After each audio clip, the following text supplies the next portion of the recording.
जय माता दी। ओम नमः शिवाय। आज हम भगवान शिव की विशेष कृपा प्राप्त करने हेतु जो श्री शिव पुराण का पाठ चल रहा है, जिसमें हम रुद्र संहिता तृतीय पार्वती खंड का श्रवण कर रहे हैं। तो आज हम भगवान शिव की विशेष कृपा प्राप्त करने के लिए रुद्र संहिता तृतीय पार्वती खंड के 10वें अध्याय को श्रवण करेंगे और भगवान शिव की विशेष कृपा को प्राप्त करेंगे। ब्रह्मा जी कहते हैं कि मुनीश्वर नारद ऐसा कहकर गिरिराज हिमवान और मेनका शुद्ध हृदय से उस स्वप्न के फल की परीक्षा एवं प्रतीक्षा करने लगे। देव ऋषि शिव भक्त श्रोमणी भगवान शंकर का यश परम पावन मंगलकारी भक्ति वर्धक और उत्तम है। तुम इसे आदर पूर्वक सुनो। दक्ष यज्ञ से अपने निवास स्थान कैलाश पर्वत पर आकर भगवान शंभु प्रिय विरह से कातर हो गए। प्राणों से भी अधिक प्यारी सती देवी का हृदय से चिंतन करने लगे। अपने पार्षदों को बुलाकर सती के लिए शोक करते हुए उनके प्रेम वर्धक गुणों का अत्यंत प्रीति पूर्वक वर्णन करने लगे। यह सब उन्होंने सांसारिक गति को दिखाने के लिए किया। फिर गृहस्थ आश्रम की सुंदर स्थिति तथा नीति रीति का परित्याग करके वे दिगंबर हो गए और सब लोक में उन्मत्त की भांति भ्रमण करने लगे।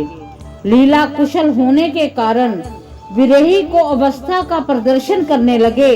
सती के विरह से दुखित हो कहीं भी उनका दर्शन न पाकर भक्त कल्याणकारी भगवान शंकर पुण्य कैलाश गिरी पर लौट आए और मन को यत्न पूर्वक एकाग्र करके उन्होंने समाधि लगा ली, जो समस्त दुखों का नाश करने वाली है। समाधि में वे अविनाशी स्वरूप का दर्शन करने लगे।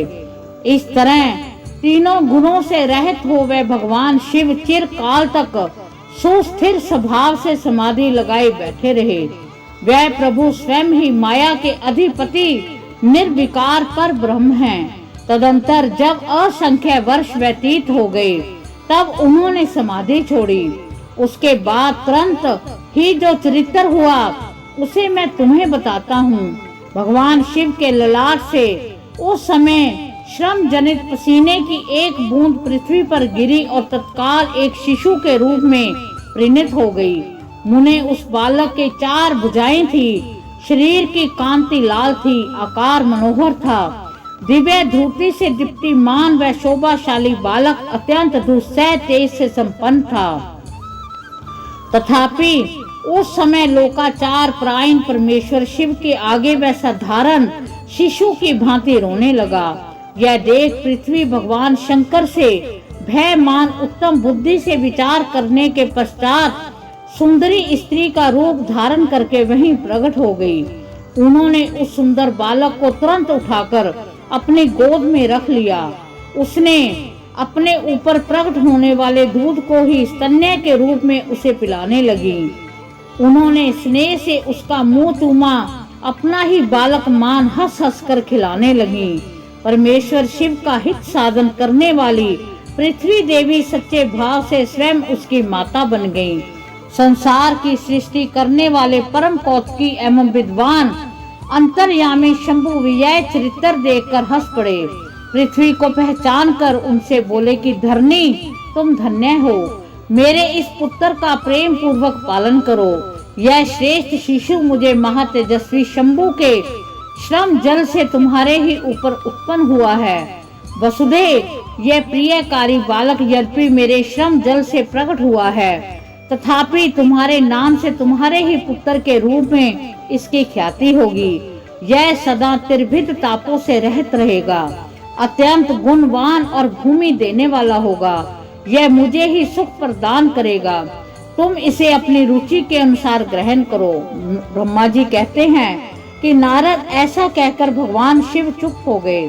उनके हृदय में विरह का प्रभाव कुछ कम हो गया। उनमें विरह क्या था, वह लोकाचार का पालन कर रहे थे। वास्तव में सत्पुरुषों के प्रिय रुद्रदेव निर्विकार परमात्मा ही हैं। शिव की उपयुक्त आज्ञा को शिरोधार्य करके पुत्र सहित पृथ्वी देवी शीघ्र ही अपने स्थान को चली गई। उन्हें आत्यंतिक सुख मिला।